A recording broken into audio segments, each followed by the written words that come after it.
वर्ग दशम में आगे बढ़ते हुए षष्ठा पाठ में सुभाषितानि के अंतर्गत चतुर्था श्लोक संख्या 4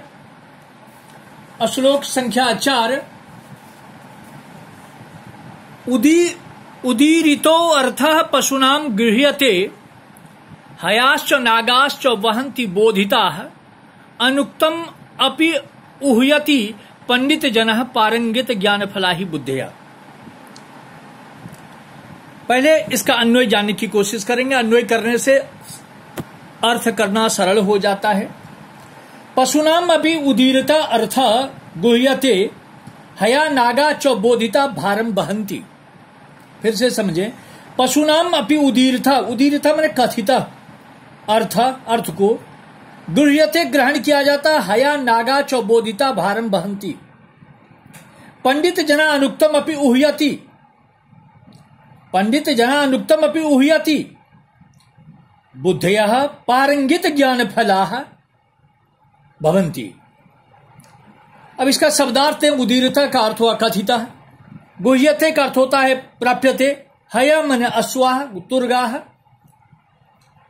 घोड़े, नागा गजा हस्तिना हाथी, बहंती नयंती ढोते हैं, उह्यति अनुमान लगाता है, इंगित फला संकेत युक्त ज्ञान रूपी फल वाला। फिर से एक बार समझें, उदीरता कथिता अर्थ संकेत, गृह्यते ग्रहण किया जाता है, नागा हाथी, बहंती उठाते हैं, बोधिता बताए गए, अनुक्तम बिना कहे, उह्यति अंदाज लगा लेते हैं, ही मन निश्चय, बुद्धिया परंगित ज्ञान फला दूसरों के संकेत से उत्पन्न ज्ञान रूपी फल। अब इसका अर्थ, कहे हुए अर्थ को कहा हुआ अर्थ पशु से भी ग्रहण कर लिया जाता है। कहा गया अर्थ पशु से भी ग्रहण कर लिया जाता है। घोड़े और हाथी भी कहे जाने पर ले जाते हैं।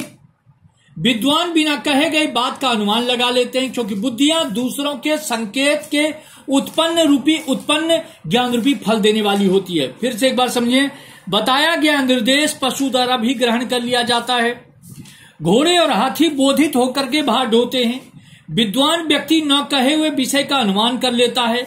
बुद्धियां दूसरों के द्वारा किए गए संकेत से उत्पन्न रूपी ज्ञान फल को पा सकती है, अर्थात दूसरों के संकेतों से ही विषय को जान लेती है। ये इसका अर्थ हुआ। इसमें व्याकरण खंड होगा। उदीरता उत जोड़ ईरिता जोड़ार्थ, उत जोड़ ईरिता जोड़ार्थ, हया जोड़ चौ, पशुना जोड़ापी, नागा जोड़ चौ, ये इसका संधि विच्छेद हुआ। समास में न उक्तम नए तत्पुरुष है, अनुक्तम नए तत्पुरुष है। प्रत्यय में बुद्ध जोड़क्तो, बोधिता ईर जोड़क्तो, वच जोड़क्तो, अव्यय में चौ है।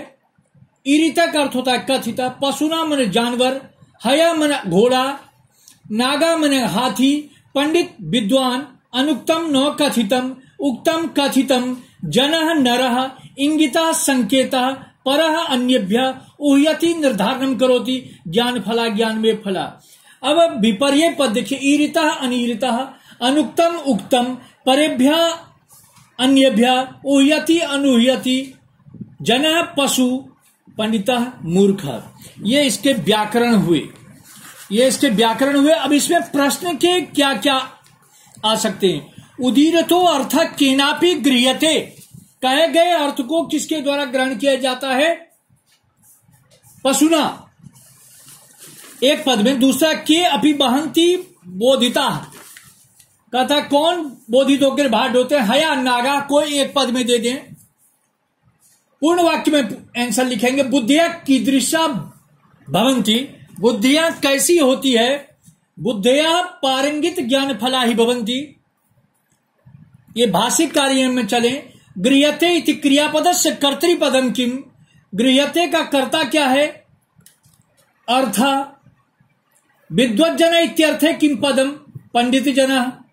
अश्वा का पर्यायवाची हय। तो इस प्रकार श्लोक संख्या 4 में प्रश्न पूछे जाएंगे, इससे संबंधित इसी प्रकार के क्वेश्चन होंगे, हम समझ करके इसका आंसर करें।